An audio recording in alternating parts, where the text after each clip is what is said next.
Chapter 18, Basketball. I had been back at the production team working in the fields for several months when Judith was cleared. In addition to the problem with her landlord background, she had been accused of being active in the KMT Youth League. A 2-year investigation reaching as far as Heilongjiang province in the extreme north had now revealed that the KMT sympathizer had been another woman named Judith, dead 10 years. My stepmother could return to teaching school in Shangfeng, this time in the county seat itself. She and father quarreled when she received the notice. He had been so ill that his colleagues on the propaganda team had helped him get sick leave, and he hoped Zuzera would stay and look after him. She said she couldn't bear the hardships any longer, that she had been a fool to follow father to this place when the countryside near Shangfeng would not have been nearly so poor. Father had little energy to plead with her, and she left the day after the letter of exoneration arrived. The task of nursing father thus fell on me, and we spent more time together than we had in years. I rubbed his numb legs for him and prepared his medicines. I learned how to cook and tried in 100 ways to stimulate his weak appetite. He took care of me, too, consoling me for my tragedy. In our country, you must never write a letter lightly, he told me, but I'm proud of you. You protected Peng Ming and kept your integrity. This seemed to be all he asked now of me and of himself. Gone were the days of ambition for the members of the Liang family to join the party. Father now sought only peace and his private judgment that he had done no wrong. Week after week, he warily submitted reports to the Chairman Mao Thought study class, begging to be permitted to leave the countryside. I've worked many years for the revolution, he wrote. Although I have made many errors, I have never lost confidence in the party and in socialism. Now I can make no more contribution because of my poor health. I humbly request that the party take care of me. After half a year, an investigating group came from Changsha and determined that father really was an invalid. They agreed to let him go. He was to be the first cadre in Hunan province to leave the countryside. Father had no family besides Zhuzhao since his brother and sister had gone to Taiwan with the KMT. The study class decided our residence cards would be transferred to Shangfeng with hers. Father would be given work at the Chairman Mao Thought propaganda station there. He had never dreamed of resuming his professional work at the newspaper, so he was overjoyed to have any work at all. It seemed to me that the witch doctor's predictions was right. I was finally leaving the sea of bitterness. I would be able to go back to school again, and father's second liberation would restore our family name. My only sorrow was leaving behind the peasants in our team, especially Guo Lucky Wealth and his warm-hearted wife. She spent 3 days sewing father a pair of cloth shoes, and we gave her our furniture and most of our belongings. When I visited 10 years later, she was still using our cups and dishes. We arrived in Shangfeng in February 1971, exactly 2 years after we had left Changsha. I was almost 17. Once again, a new life begun. 2 rooms at different ends of the corridor on the second floor of the propaganda station served as father's office and a home for him. Me, Zhu Zidao, and my old acquaintance, cousin Bing. It was a bit late, it was a bit crowded, but much more convenient. There was electricity, and the faucet was just down the hall, so we no longer had to transport water great distances. The outhouse was still quite far away, but it was divided into sections for men and women, and there was a long string of holes so many people could use it at one time. I realized how much being in the countryside had changed the way I perceived things when I found myself looking down into the sea of night soil and thinking about how valuable it would have been for our team. Father worked like a crazy man. His coworkers were delighted to have him because they liked to say he had drunk more ink than they. They were peasant party members and retired actors, so they needed his expertise. He wrote speeches for the County Revolutionary Committee party secretary and plays for the local propaganda team. He edited the articles to be used in loudspeaker broadcasts, ran a magazine called Arts for the Masses, and administered the county library. He was so happy to work again that he was reluctant to remind his superiors that he was a very sick man.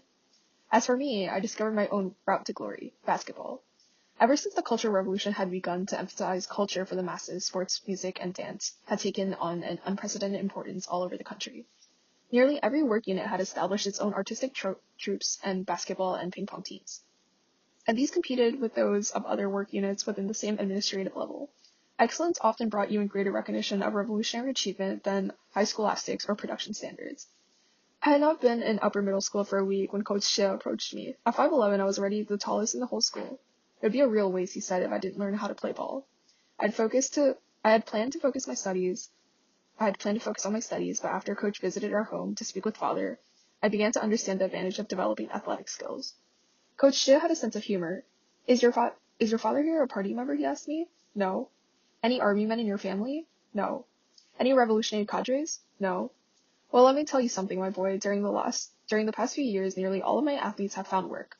I have boys in the county fertilizer factory, in the county construction company. I have someone in the coal mines. What about other people? Your 2 older sisters, for example. They don't have work, do they? He was right. I knew. Every letter from Liang and Liang Weiping spoke of the desperation of the educated youths trying to find work so that they could leave the harsh countryside and return to their families. The rare openings were always taken by those who had gone through the back door. Steady relatives had bribed factory officials with wine, cigarettes, food ration tickets, and special productions from other provinces. Then in return for agreeing to release those educated youths named by recruiters, the leaders of communes and brigades got to choose a few of their own favorites, the spies and the flatterers, the giver of gifts and sexual favors. For an honest person with neither connections nor money, finding a job was a frustrating impossibility. In fact, Yang Weiping was soon transferred to the countryside near Shangfeng, where proximity to father and Zuzao might open a few back doors for her. Coach Jay was still talking. Let me tell you something else, he said, drawing his muscular body up to its full height and putting his hands on my shoulders. In all my days as a coach, I've never seen raw material like yours. You don't have to limit your ambitions to the county. If you work really hard, I swear I could send you all the way to Changsha. In 1 year, I went from bench warmer to team captain, always playing center, towering over the other players by as much as a head. I trained from 4 every morning, using up so much energy that once I didn't shit for over a month. Nothing mattered to me except overcoming the limitations of my own body. I even stopped smoking and drinking. Then at last, I began to taste the sweetness of my effort. Our middle school won the county championship, and we went to play in the inter-county district-wide meet. I had never had so much to eat in my life. For 15 fun a day, there was meat, fish, soy milk, porridge, and dumplings. One morning, I ate 15 mantou for breakfast. We came in only 5th, but more because of my height than my skill, I was chosen for the district team. During my vacations for the next year, I was sent to Shaoyang City Amateur Athletic Training School. I played and ate as if nothing existed in the world except basketball courts and food, untroubled for the first time by political movements and pressure.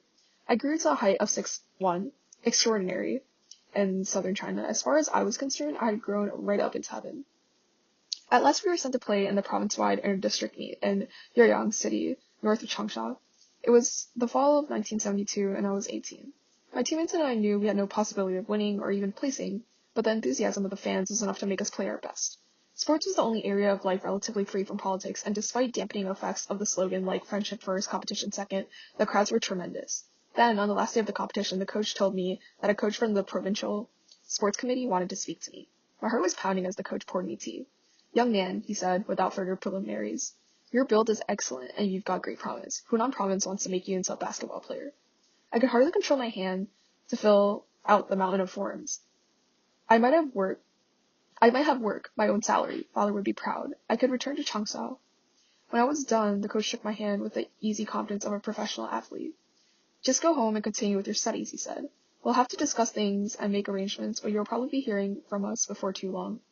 My coach was proud of me that on the way home he let me stop a few days in Changsha to see mother in Waipo. I was a happy son who walked up the dirty alley, tall and strong, with weight on his bones and clean new government clothes. That visit was the greatest consolation I could have given them. During my stay, I fell into conversation with the son of my stepfathers from his earlier marriage. The boy was a worker in Changsha Chalet oil factory, and he told me that his leaders happened to be passionate basketball enthusiasts. Factory work was so much easier than full-time athletics, the boy pointed out. Since the position with the provincial sports committee was indefinite, why didn't he arrange to have me play for his factory during an upcoming chemistry system tournament so his leaders could get a good look at me?